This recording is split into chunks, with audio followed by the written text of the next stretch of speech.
नमस्कार दोस्तों, physics online classes में आप सभी का स्वागत है। हमारी जो लास्ट क्लास थी उसमें अपने प्रेरक द्वारा आवेशन के बारे में पढ़ा था। उसके आगे चलते हुए हम आज स्वर्णपत्र जो विद्युतदर्शी है उसके बारे में पढ़ेंगे। तो आपको हेडिंग डालनी है आज स्वर्णपत्र विद्युतदर्शी। हेडिंग नोट कीजिए, स्वर्णपत्र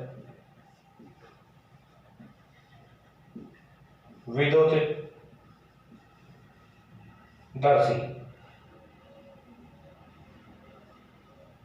ये अपनी आज की हेडिंग होगी, स्वर्णपत्र विद्युतदर्शी।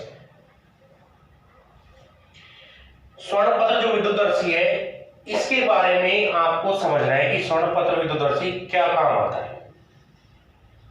अगर आपके पास कोई वस्तु है, उस वस्तु पर आवेश है या नहीं है, इस चीज का पता लगाने के लिए अपन किसका उपयोग करते हैं बच्चों? स्वर्णपत्र विद्युतदर्शी का उपयोग करते हैं। यानी अपने पास जो वस्तु है वो आवेशित है या फिर वो वस्तु निरावेशित है, इस बात का अगर आपको पता लगाना है तो इस बात का पता लगाने के लिए आप जिस उपकरण का यूज करोगे वो उपकरण आपका क्या कहलाएगा? स्वर्णपत्र विद्युतदर्शी कहलाएगा। ठीक है बच्चों, ये अपना स्वर्णपत्र विद्युतदर्शी हो जाएगा। तो स्वर्णपत्र विद्युतदर्शी का उपयोग क्या है? किसी भी वस्तु पर उपस्थित जो आवेश है उसका पता लगाने के लिए किसका यूज करते हैं? स्वर्णपत्र विद्युतदर्शी का उपयोग करते हैं। तो आपने हेडिंग डाल ली होगी, आपको इस हेडिंग में आगे नोट करना है कि स्वर्णपत्र विद्युतदर्शी क्या होता है। नोट कीजिए, देखो इसके आगे, किसी वस्तु पर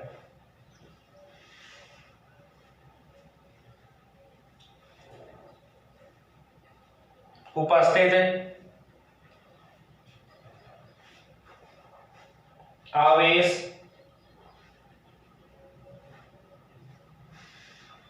का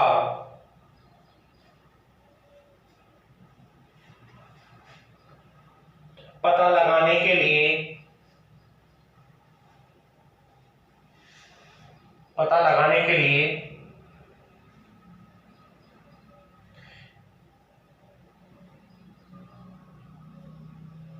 जो उपकरण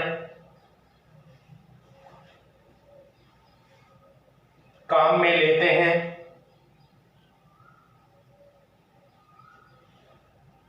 उसे विद्युतदर्शी कहते हैं। ये जो स्वर्णपत्र जो विद्युतदर्शी है इसको विद्युतदर्शी भी अपन कह सकते हैं।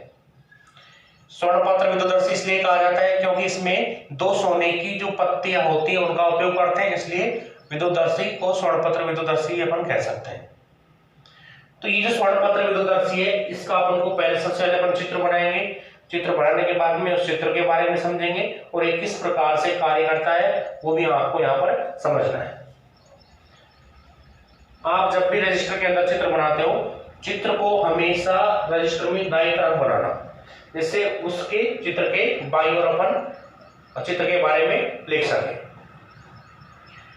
स्वर्णपत्र विद्युतदर्शी का चित्र मैं यहाँ पर ड्रॉ कर रहा हूं। तो स्वर्णपत्र जो विद्युतदर्शी होता है इसमें एक कांच का जार होता है और वो जो कांच का जार होगा वो आपको यहाँ पर साइड में रजिस्टर में दाईं ओर बनाना है। तो यहाँ पर मैं स्वर्णपत्र विद्युतदर्शी का चित्र नोट कर रहा हूं। एक कांच का जार लेंगे,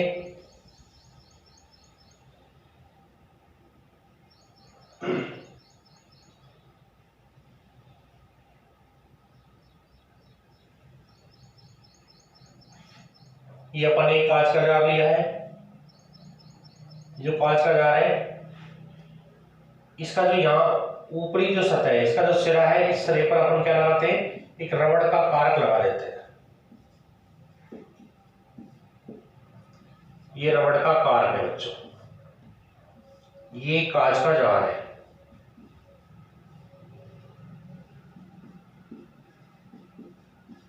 यानी यहां पर सबसे पहले अपन ने एक कांच का जार लिया, इसके कांच के जार के सिरे पर एक रबड़ का क्या लगा दिया बच्चों? जार लगा दिया। अब ये रबड़ का जो कारक है, इस कारक से होते हुए एक धातु की छड़ को इसके अंदर डालेंगे। ये अपन ने धातु की छड़ ली और धातु की छड़ को इस रबड़ के मध्य से गुजारते हुए इस कांच के जार के अंदर डाल दिया। धातु की जो छड़ होती है इसका ये ऊपर का जो सिरा होता है, इस ऊपरी सिरे पर यहाँ पर एक धातु घुंडी लगी होती है। ये यहाँ पर अपन ने क्या लगा दी, धातु घुंडी लगा दी।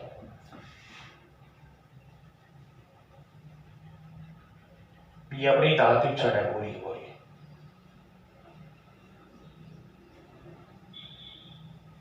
इस धातु छड़ के ऊपर के सिरे पर अपन ने क्या लगाई है, एक धातु घुंडी लगा दी। ये अपनी धातु घुंडी हो जाएगी।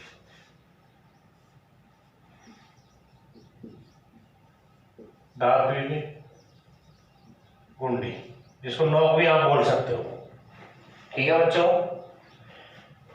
इस छड़ का जो नीचे का जो सिरा होता है, इस नीचे के सिरे पर दो सोने की जो पत्तियां होती है उन्हें अपन यहां पर लगा देते हैं। तो एक स्वर्ण पत्र अपन ने इधर लटका दी, एक सोने की पत्ती अपन ने यहां पर लगा दी। ये दो सोने की पत्तियां हैं।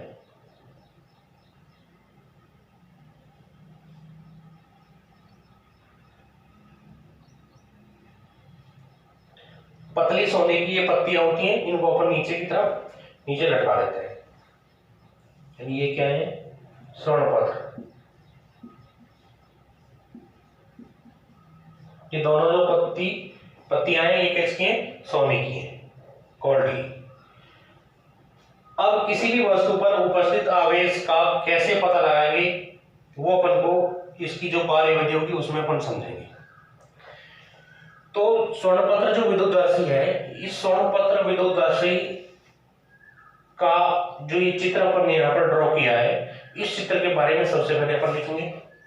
स्वर्णपत्र विद्युतदर्शी के बारे में अपन 2 लाइनें लिख चुके हैं। इसके बाद में ये जो अपना जो चित्र है, स्वर्णपत्र विद्युतदर्शी की जो बनावट है इसके बारे में लिखा जाएगा। तो बनावट में आप क्या लिखोगे, क्या क्या लिखोगे कि स्वर्णपत्र विद्युतदर्शी में एक कांच का क्या होता है, जार होता है, जिसके सिरे पर क्या लगा होता है, रबड़ का कार लगा होता है। इस स्वर्णपत्र इस कांच के जार में एक धातु की जो छड़ होती है वो चित्रानुसार रखते हैं, या कार से गुजरती हुई चित्रानुसार लगा दी जाती है। और धातु छड़ के ऊपर के सिरे पर धातु घुंडी लगी होती है, जबकि नीचे का जो सिरा होता है उस पर 2 सोने की पतली पत्तियां लगी होती हैं। तो ये अपना क्या हो जाएगा बच्चों, ये अपनी इस चित्र की क्या हो जाएगी, बनावट। तो आपको अब जो हेडिंग नोट करनी है वो है बनावट। इसकी जो बनावट है, इस बनावट के बारे में आपको क्या करना है, लिखना है। मैं बोलूंगा आप नोट करेंगे। लिखिए, इसमें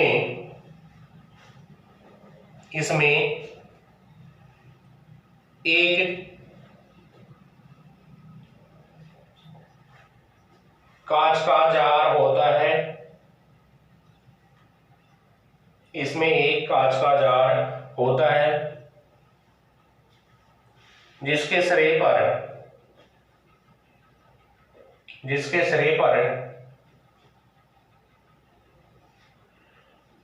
रबड़ का कार्क लगा होता है।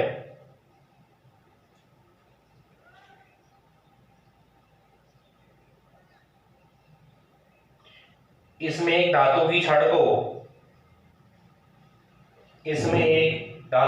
को ऊर्ध्वाधर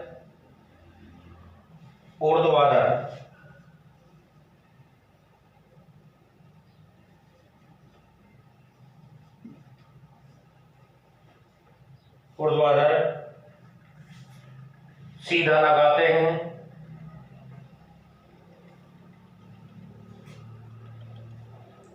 जिसके ऊपरी सिरे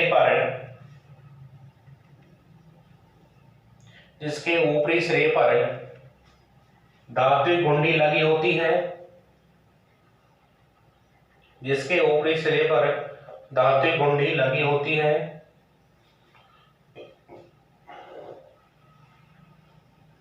तथा निचले सिरे पर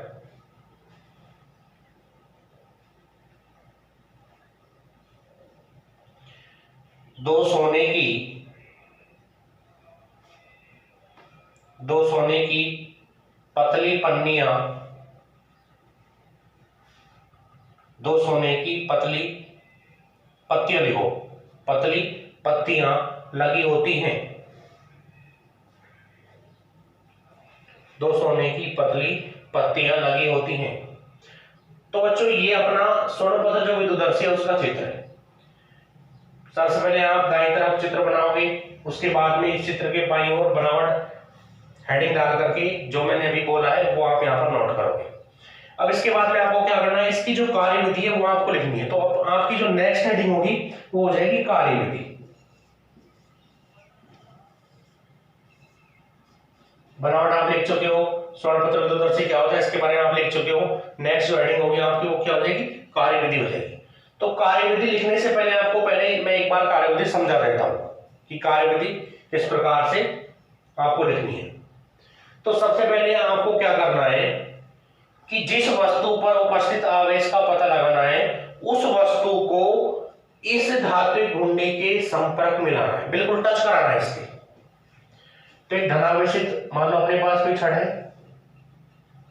धनावेशित छड़ को यहां पर लेके आए और इस धात्विक घुंडी के हमने टच करा दिया। तो जैसे इस धात्विक घुंडी के धनावेशित छड़ को टच कराएंगे, धनावेशित छड़ को इस धात्विक घुंडी के टच कराते ही ये पूरा का पूरा जो धनावेश है, यानी इस धात्विक धनावेशित छड़ से जो आवेश होगा वो इस धात्विक छड़ से प्रवाहित होगा।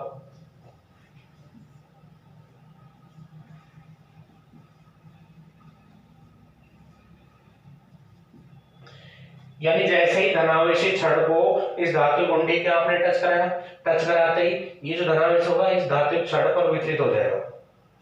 तो धनावेश इस छड़ से होता हुआ यहां आएगा नीचे की तरफ। ये धनावेश छड़ से होता हुआ नीचे की तरफ आएगा। जैसे इस सिरे पर पहुंचेगा, इस सिरे पर क्या लगी हुई है, सोने की पत्तियां लगी हुई हैं। तो ये जो धनावेश होगा इन सोने की पत्तियों पर पहुंच जाएगा, दोनों पर। ठीक है बच्चों, समझ में आया? यानी जैसे ही धनावेशित धातु की छड़ को इस धात्विक घुंडी के आपने टच कराया, टच कराते क्या होता है, ये धनावेश जो होता है इस धात्विक छड़ से होता हुआ कहां पहुंच जाता है, सोने की दोनों पत्तियों पर ये पहुंच जाता है। और जैसे ही सोने की पत्तियों पर पहुंचा, इस वाली सोने की पत्ती पर भी पॉजिटिव आवेश है बच्चों, दूसरी वाली सोने की पत्ती पर भी कैसा आवेश है, वो भी धनावेश ही है। और हम जानते हैं कि समान आवेशों के मध्य में क्या होता है, प्रतिकर्षण। समान अगर आवेश है तो वो क्या होते हैं, प्रतिकर्षित होते हैं। तो जैसे ही इस पत्ती पर धनावेश है, इस वाली पत्ती पर भी साथ साथ धनावेश आएगा। तो ये दोनों जो पत्तियां होंगी वो एक दूसरे से क्या होंगी बच्चों, प्रतिकर्षित, दोनों दूर भागेंगी। तो ये जो पत्तियां हैं वो इस प्रकार से आगे से फैल जाएंगी। यानी दोनों जो पत्तियां होंगी पहले इस प्रकार है, उसके बाद में ये इस तरह से फैलती चली जाएगी। धनावेश की मात्रा जितनी ज्यादा होगी इस छड़ पर, पत्तियों के मध्य का जो गैप है वो उतना ही ज्यादा हो जाएगा। तो इस तरह से ये अपना जो स्वर्ण पत्र विद्युदर्शी ये क्या करता है बच्चों, कार्य करता है। समझ में आया? कोई प्रॉब्लम तो नहीं है ना किसी को? अगर किसी को कोई समस्या भी अगर है तो एक बार फिर देखो हमको करना क्या है। सबसे पहले आवेशित कोई भी जो छड़ है उस आवेशित छड़ को धात्विक घुंडी के टच कराना है। छड़ को टच कराया, टच कराने के बाद क्या हुआ, ये धनावेश इस धात्विक छड़ से होता हुआ कहां पहुंचा, सोने की पत्तियों पर पहुंचा। यहां तक कोई समस्या नहीं है, किसी को भी नहीं है ना? उसके बाद क्या होगा, इस सोने की पत्ती पर भी पॉजिटिव आवेश, इस वाली पर भी पॉजिटिव आवेश, दोनों पत्तियां समान आवेशित हैं और समान आवेशित आवेशों के बीच में क्या होता है, प्रतिकर्षण। तो प्रतिकर्षण के कारण ये वाली पत्ती इधर गति करेगी तो ये वाली पत्ती भी इधर गति करेगी, तो दोनों पत्तियां क्या हो जाएंगी, आगे से फैल जाएंगी, इस तरह से फैल जाएंगी। ठीक है बच्चों? तो इस प्रकार से हम पता लगा सकते हैं कि ये जो स्वर्ण पत्र विद्युदर्शी है किस प्रकार कार्य करता है। और ये आपको इस कार्यविधि के अंदर क्या करना है, नोट करना है। हेडिंग आप डाल चुके हो कार्यविधि, इसमें जो भी मैं बोलता हूं वो आप क्या करोगे बच्चों, नोट करोगे। अगर मान लेते कि ये जो छड़ है ये धनावेश अपने मानी थी कि ये प्रक्रिया हुई थी। अगर ये छड़, ये जो छड़ है ये छड़ यदि ऋणावेशित होती, ये छड़ कैसी होती, ऋणावेशित होती, तो ऋणावेशित अगर छड़ होती तो उस स्थिति में ये पूरा ऋणावेश होता, ये ऋणावेश यहाँ पर पहुंचता, धात्विक छड़ से होकर के पत्तियों पर कैसा आवेश आता बच्चों, ऋणावेश आ जाता। तो इस पत्ती पर भी ऋणावेश है, इस वाली पत्ती पर भी ऋणावेश है, तो उस स्थिति में भी ये छड़ दोनों फैल जाती, उस स्थिति में भी छड़ दोनों फैल जाती। तो ऋणावेश का भी अपन को यानी धात्विक जो छड़ है वो आवेशित है या उदासीन है, केवल इस बात का अपन को पता यहां से चलेगा।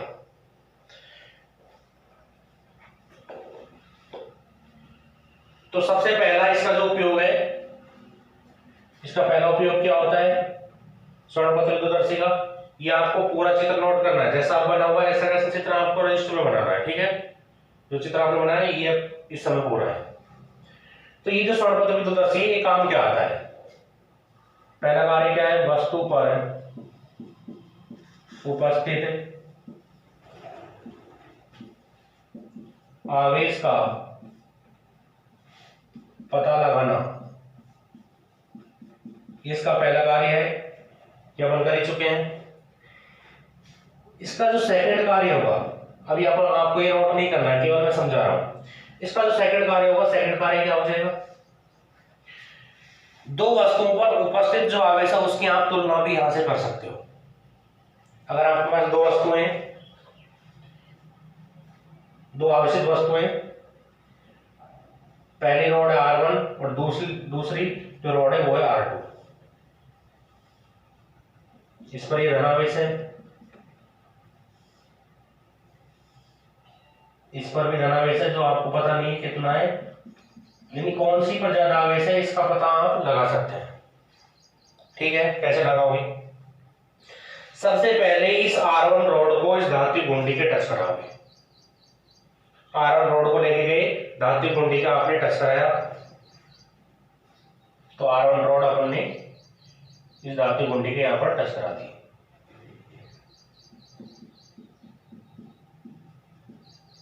नीचे सोने की पत्तियां हैं वो फैल गई इस तरह से।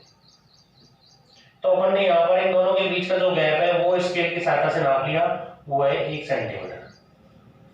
दोनों पत्तियों के बीच का जो गैप है वो स्केल की सहायता से नापा, वो कितना आ गया, 1 सेंटीमीटर आ गया, ये नाप लिया, ठीक है बच्चों। पहला प्रयोग किया। अब हमको ये पता लगाना है कि इन दोनों रोडों में से कौन सी रोड पर ज्यादा आवेश है। पहला प्रयोग किया, दोनों के बीच का गैप नापा,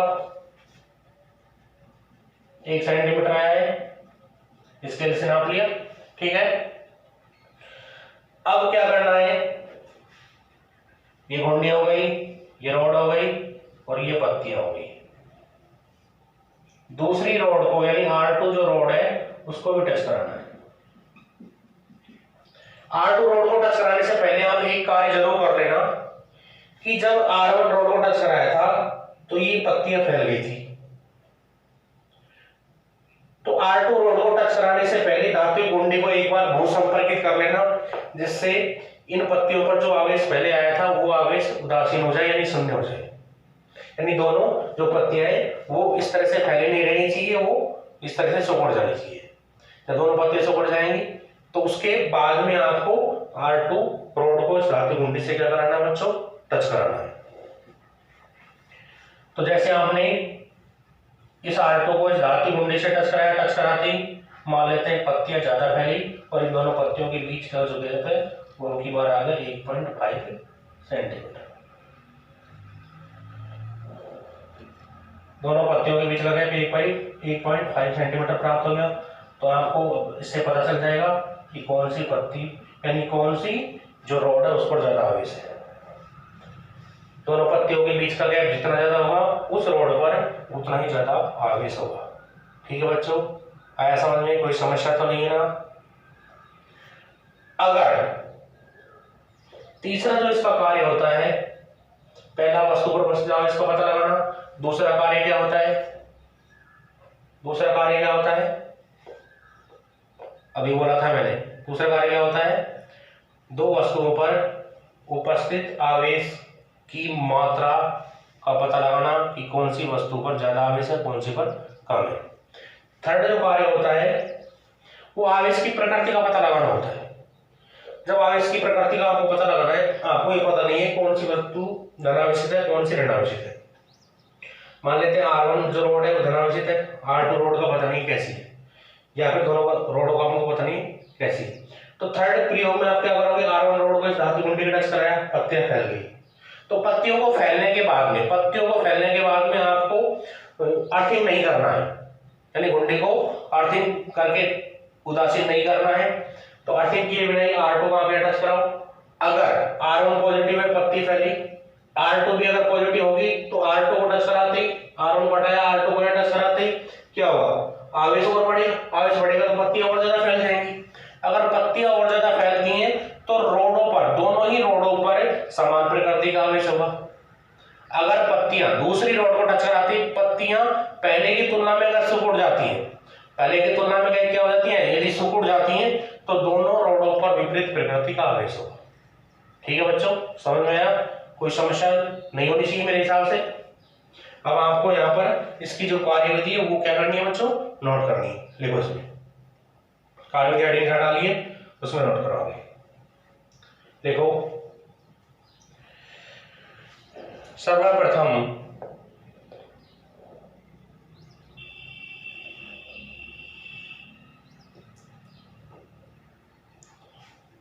किसी आवेशित छड़ को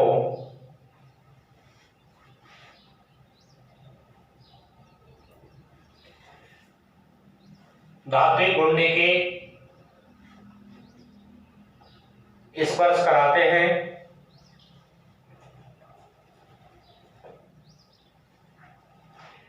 जिससे आवेशित छड़ का धनावेश, जिससे छड़ का धनावेश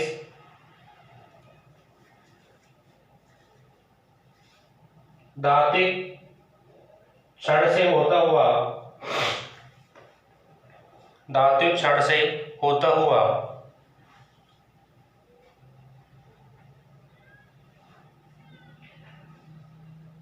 दोनों स्वर्ण पत्तियों पर पहुंच जाता है, दोनों स्वर्ण पत्तियों पर पहुंच जाता है।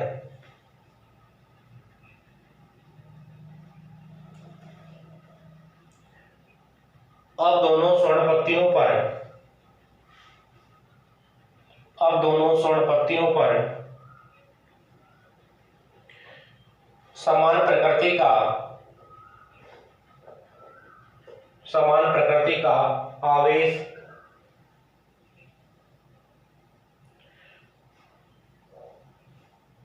होने से प्रतिकर्षण के कारण पत्तियां फैल जाती हैं।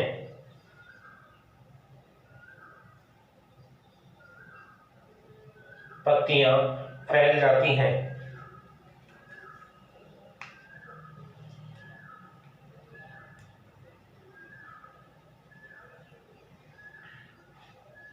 दोनों पत्तियों के बीच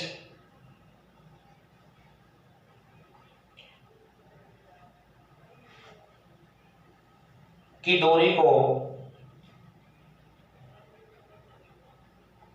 स्केल से नोट करके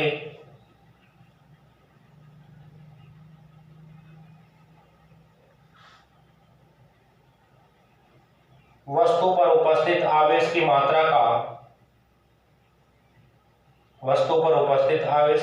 का अनुमान लगा सकते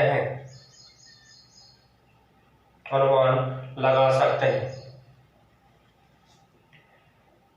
तो इस तरह से अपना ये स्वर्णपत्र विद्युतदर्शी का जो टॉपिक है वो यहीं पर समाप्त होता है। इसके जो उपयोग है वो अपन अगर चाहे तो उपयोगों को भी नीचे लिख सकते हैं कि इसका क्या उपयोग होता है। पहला उपयोग क्या होता है बच्चों, इसका पहला उपयोग क्या होगा, किसी वस्तु पर उपस्थित आवेश का पता लगाना कि वस्तु आवेशित है या उदासीन है। देखो अगर वस्तु उदासीन होगी तो उदासीन वस्तु का टच कराओगे, पत्तियां बिल्कुल भी नहीं फैलेंगी, यानी पत्तियां हिलेंगी नहीं, वैसे वैसे रहेंगी, तो वस्तु कैसी रहेगी आपकी, उदासीन रहेगी। तो अगर उपयोग आप लिखना चाहते हो तो आगे उपयोग भी लिख सकते हो। नेक्स्ट हेडिंग डालो उपयोग। उपयोग में आप लिख लो।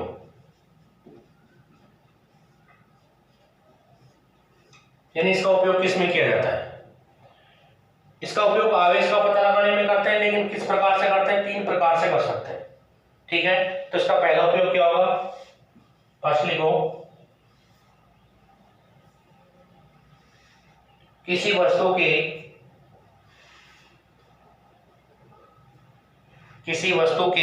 आवेशित या निरावेशित होने का पता लगाने में, किसी वस्तु के आवेशित या निरावेशित होने का पता लगाने में। इसके बाद में आप दूसरा उपयोग नोट करोगे। दूसरा उपयोग क्या होता है? 2 रोड है, इन दोनों रोडों पर उपस्थित आवेश की मात्रा का अनुमान लगाने में, या 2 रोडों पर उपस्थित आवेश की तुलना करने में। दूसरे में तुलना हो जाएगी, या फिर 2 रोडों पर उपस्थित आवेश की प्रकृति का पता लगाने में। तो 3 उपयोग इसके। सेकंड में लिखो,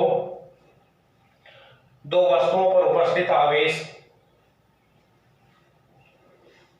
2 वस्तुओं पर उपस्थित आवेश की, सेकंड उपयोग है 2 वस्तुओं पर उपस्थित आवेश की तुलना करने में।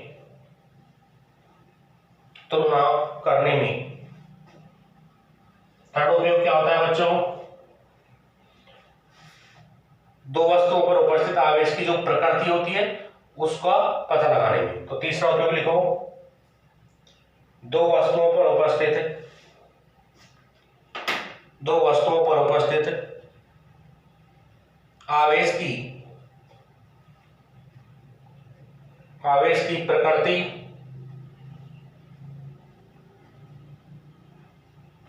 का पता लगाने में। यानी दोनों वस्तुओं पर समान प्रकृति का आवेश है या फिर दोनों वस्तुओं पर विपरीत प्रकृति का आवेश है, इसका पता लगाने में भी हम किसका यूज कर सकते हैं? स्वर्णपत्र विद्युतदर्शी का उपयोग हम कर सकते हैं। तो ये स्वर्णपत्र विद्युतदर्शी का टॉपिक अपना समाप्त हो गया है। नेक्स्ट क्लास में हम आवेश संरक्षण का जो नियम होगा उसके बारे में पढ़ेंगे। धन्यवाद।